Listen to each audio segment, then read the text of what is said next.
Ada yang pengen sederhana, ada yang pengen mewah, dan lain-lain.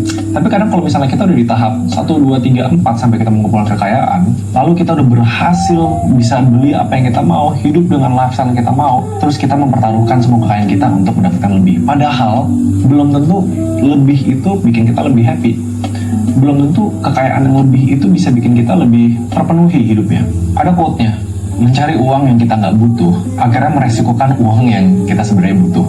Buku ini ngereferensi ada namanya Rajat Gupta. Dia tuh orang yang dari nol, dari orang yang slum selalu. Tapi dia grinding sampai di umur 40 dia berhasil jadi CEO-nya McKinsey. Itu perusahaan yang luar biasa gede. Dan di tahap itu dia punya net worth atau kekayaan 200 juta dolar. Itu tuh uang yang siapapun tuh udah bisa hidup dengan nyaman, bahkan berapa keturunan. Tapi akhirnya dia nggak tahu when is enough, dan dia membet 200 juta itu dan melakukan hal ilegal, yaitu insider trading. Dari sana dia masuk penjara selama 2 tahun, dia kehilangan banyak banget dari kekayaannya, dan dia kehilangan reputasi dan lain-lain, sampai akhirnya sekarang bisa nggak dia dapetin lagi sampai berapa juta itu? Belum tentu bisa.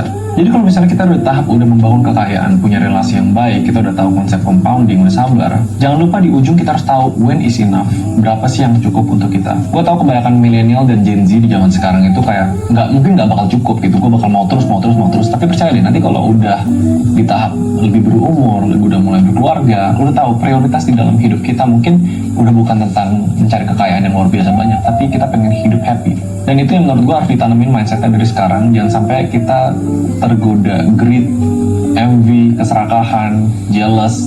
Kita ngerasa cukup tapi ternyata teman kita pamer mobil, oh nggak cukup nih. Jangan kepancing itu. Akhirnya itu seluruh life cycle dari membangun kekayaan sampai mempertahankan kekayaan akan berhenti di step ini.